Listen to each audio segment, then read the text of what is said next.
আসসালামু আলাইকুম বন্ধুরা, মনন চ্যানেলে আপনাদের স্বাগতম। আমি আজ আরও একটি নতুন রেসিপি নিয়ে আপনাদের সামনে হাজির হয়েছি। রান্না সংক্রান্ত যে কোনো টিপস পেতে চোখ রাখুন মনন চ্যানেলে। মনন সাবস্ক্রাইব করুন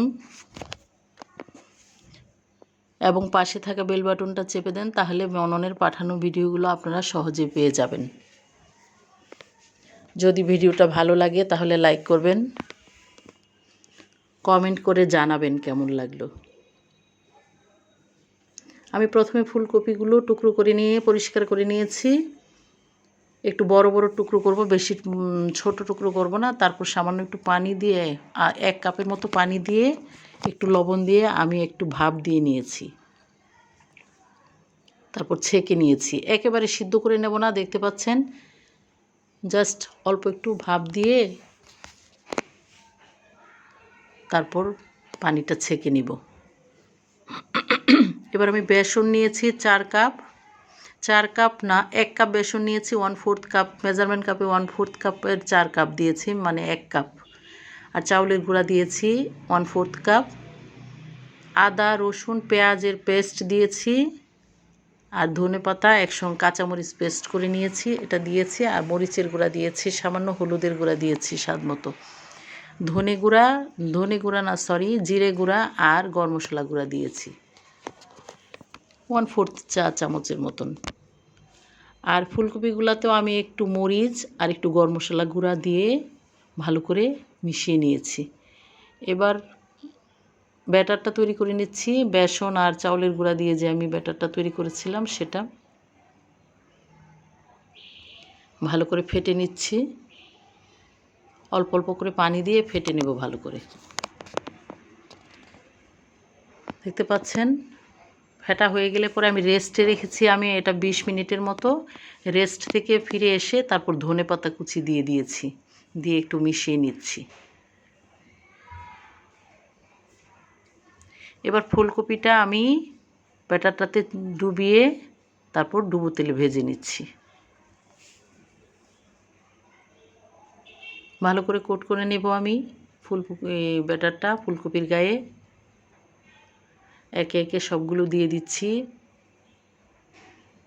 যে কয়টা দেওয়া যায় তেলে দিয়ে আমি নাড়াচাড়া করে এটা ভেজে নেব।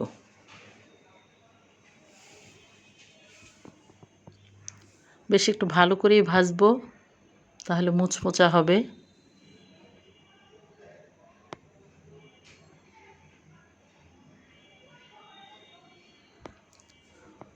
উল্টে পাল্টে দিচ্ছি।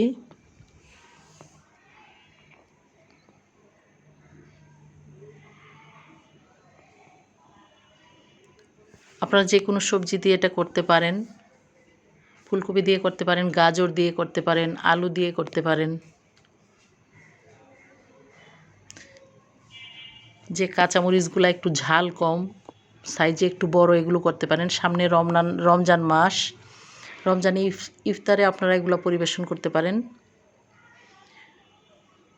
একটু বড় সাইজের যে কাঁচামরিচগুলো কিন্তু ঝাল কম, এগুলো দিয়ে এটা করলে খুবই ভালো লাগে। আপনারা একবার করে দেখবেন বাসায়। দেখতে পাচ্ছেন আমি একে একে সবগুলো ভেজে নিচ্ছি।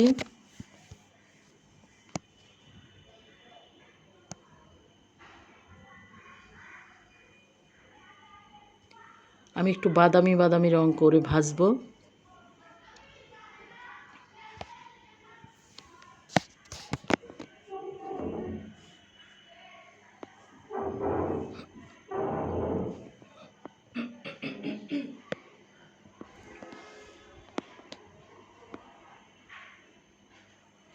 এক পাশটা হয়ে গেলে আবার উল্টে দিচ্ছি অপর পাশ হয়ে যাওয়ার জন্যে। আর অনবরত নাড়াচাড়া করব, তাহলে সব দিকে কালারটা একই রকম আসবে। নাড়াচাড়া না করলে এক পাশে কালারটা খুব গাঢ় হয়ে যাবে, আর এক পাশে হালকা হয়ে থাকবে। খেতেও ভালো লাগবে না, দেখতেও ভালো লাগবে না। আর চুলার আঁচটা আমি মাঝারির চেয়ে একটু বেশি রাখবো।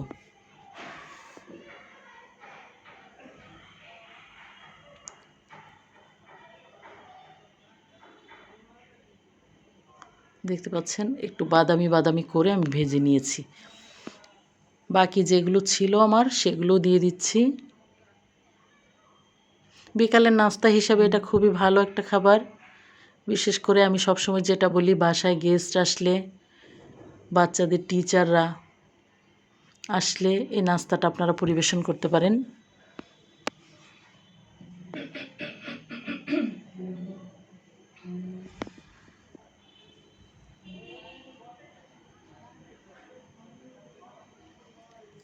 আমারও এখন যথারীতি আমার বাচ্চাদের টিচাররা এসেছেন, হুজুর এসেছেন এক রুমে, আরেক রুমে আমার বড় মেয়ে টিচার এসেছেন।